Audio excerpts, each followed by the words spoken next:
कैसे हुआ माँ गंगा का जन्म और मनुष्य से विवाह। चलिए एक कहानी के माध्यम से इसे जानते हैं। आप देख रहे हैं डी जर्नी। आप चैनल पर पहली बार आए हैं तो चैनल को सब्सक्राइब करें और बेल आइकन दबाना बिल्कुल न भूलें। वीडियो अच्छी लगी तो वीडियो को लाइक करें, शेयर करें और कमेंट बॉक्स में हर हर गंगे लिखना बिल्कुल ना भूलें।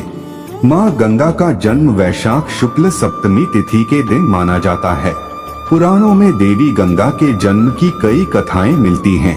साथ ही इनमें गंगा के स्वर्ग से पृथ्वी पर आने का रहस्य भी बताया गया है। यही नहीं, देवी गंगा के मनुष्य रूप में प्रेम की भी अत्यंत रोचक कथा मिलती है। तो आइए जानते हैं क्या है माँ गंगा के जन्म की कथा और कैसे हुआ इनका मनुष्य से विवाह। राजा बलि एक बेहद पराक्रमी, समृद्ध और असुर राजा था। वह भगवान विष्णु का अनन्य भक्त था।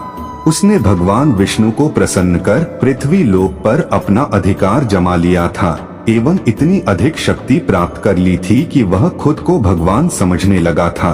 यही नहीं, राजा बलि ने एक बार अपने अहंकार के आवेश में आकर इंद्रदेव को भी ललकारा था, जिसके बाद इंद्रदेव ने स्वर्ग लोक पर खतरा मंडराते देख विष्णु जी से मदद मांगने गए थे। तब विष्णु जी ने वामन ब्राह्मण का रूप धारण किए थे। उस दौरान महाशक्तिशाली राजा बलि अपने राज्य की सुख समृद्धि के लिए अश्वमेघ यज्ञ कर रहा था, जिसमें उनसे सभी ब्राह्मणों को भोज करवाया था और दान दीक्षा दी थी। असुर राजा बलि महाशक्तिशाली होने के साथ साथ एक दानी राजा था।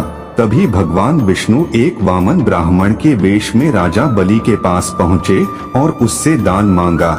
हालांकि राजा बलि को इस बात का भलीभांति आभास हो गया था कि भगवान विष्णु वामन के वेश में उनके द्वार पर आए हैं और वह किसी भी ब्राह्मण को खाली हाथ नहीं जाने देता था, जिसके बाद उसने ब्राह्मण से दान मांगने को कहा।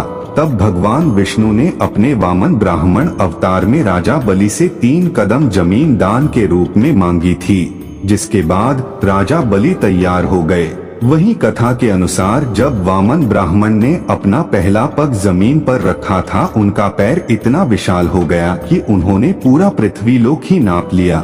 अपने दूसरे पग में उन्होंने पूरा आकाश नाप लिया।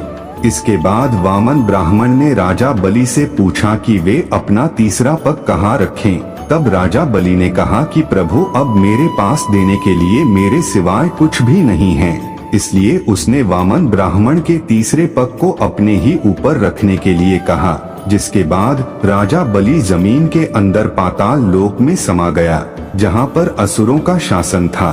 पौराणिक कथा के मुताबिक यह मान्यता है कि जब भगवान विष्णु ने अपने दूसरे पग को आकाश नापने के लिए उठाए थे, उस समय ब्रह्मा जी ने आकाश में उनके पैर धुलाए और विशाल पाव धोकर उनका यह जल एक कमंडल में इकट्ठा कर लिया और इसी जल को गंगा का नाम दिया गया।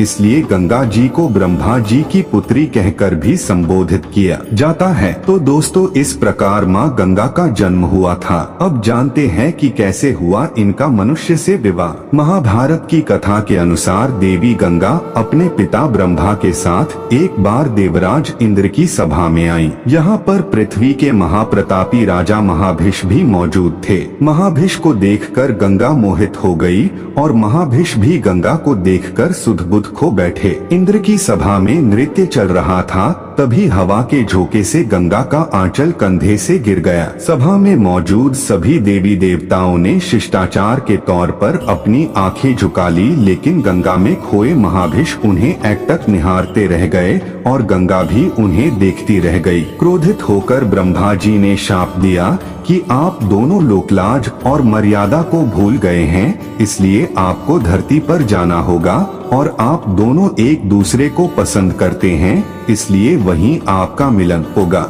ब्रह्मा जी के शाप के कारण गंगा नदी रूप में धरती पर आई और दूसरी ओर महाभिष को हस्तिनापुर के राजा शांतनु के रूप में जन्म लेना पड़ा। एक बार शिकार खेलते हुए शांतनु जब गंगा तट पर पहुँचे तो गंगा मानवी रूप धारण कर शांतनु के पास आई और दोनों में प्रेम हो गया। शांतनु और गंगा की 8 संतानें हुई, जिनमें 7 को गंगा ने अपने हाथों से जल समाधि दे दी और 8वीं संतान के रूप में देवव्रत भीष्म कृष्ण का जन्म हुआ, लेकिन देवव्रत को गंगा जल समाधि नहीं दे पाई। कहते हैं कि गंगा के 8 संतान वसु थे, जिन्हें श्राप मुक्त करने के लिए गंगा उन्हें जल समाधि दे रही थी, लेकिन 8वीं संतान को श्राप मुक्त कराने में गंगा असफल रही।